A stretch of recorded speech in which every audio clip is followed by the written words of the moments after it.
Welcome to our exploration of urban citizenship in the digital age. Today, we embark on a journey to understand how technology is transforming our cities and what it means for us as citizens. Stay tuned as we delve into the heart of civic life in a digital world.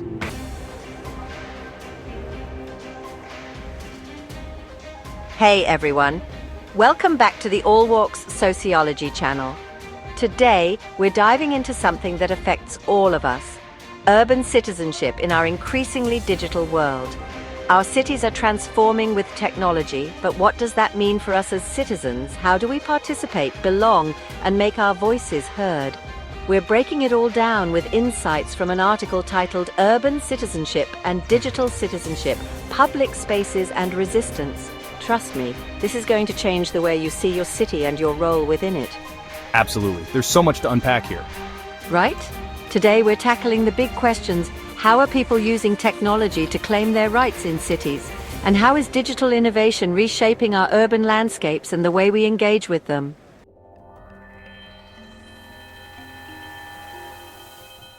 To start, let's go back, way back to ancient Greece.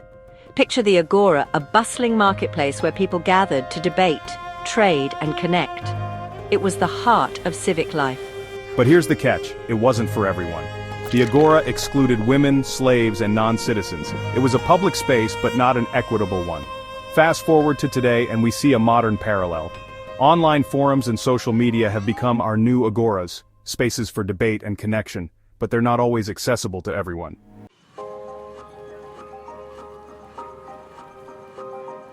Exactly. Think about physical spaces like parks or plazas. Do they all feel equally welcoming? Probably not. And the same goes for digital spaces. Issues like internet access, digital literacy, and systemic biases create barriers, just as exclusionary policies did in ancient times. These power dynamics are deeply rooted. Take the Industrial Revolution, for example.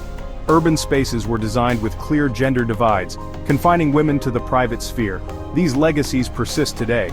Think of poorly lit streets or inaccessible public transit that still exclude certain groups.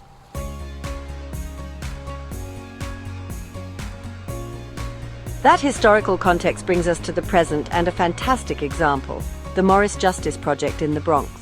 This community-driven initiative uses digital tools like cameras and social media to document racialized policing. By sharing this evidence, they've influenced local policies and built stronger community ties. It's a perfect example of using technology for grassroots activism, bridging history and the modern fight for justice.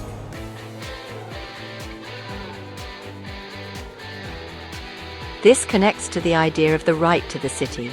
It's about more than just living in a city. It's about actively shaping it and ensuring everyone has a voice.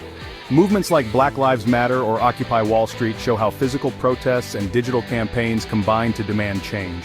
Yes, and this blending of physical and digital activism has transformed the way we advocate for rights. But digital activism has its challenges too, like surveillance and misinformation.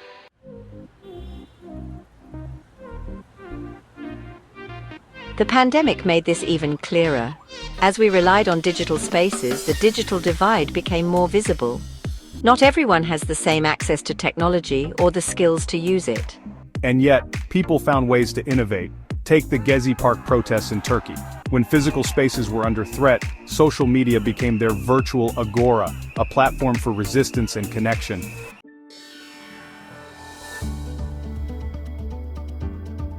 The article also looks ahead at emerging technologies like blockchain and AI. Imagine using blockchain for transparent city budgets or participatory urban planning, where citizens vote on projects directly. It's already happening. Barcelona's Decidem platform uses blockchain for citizen engagement, ensuring transparency and inclusivity. But with great power comes great responsibility.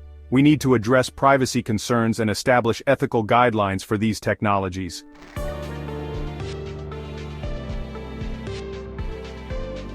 The potential of digital tools to amplify marginalized voices is huge. Movements like the farmers' protests in India and Idle No More in Canada used social media to bypass traditional media and gain global support. These tools are great equalizers, but we need digital literacy programs to ensure everyone can participate. Initiatives like Digital Skills for All in the UK and Singapore's Smart Nation are empowering communities to bridge the digital divide.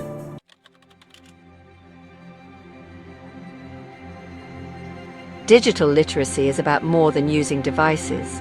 It's about understanding how digital power works, critically evaluating information, and using tools to participate in civic life.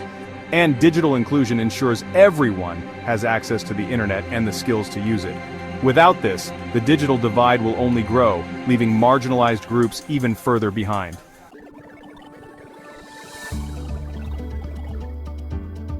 One thing that gives me hope is how younger generations are leading the charge. They're digital natives using tech to tackle everything from climate change to mental health.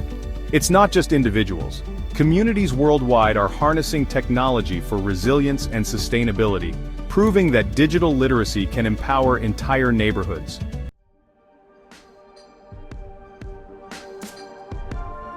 So, as you go about your day, take a moment to look at your city.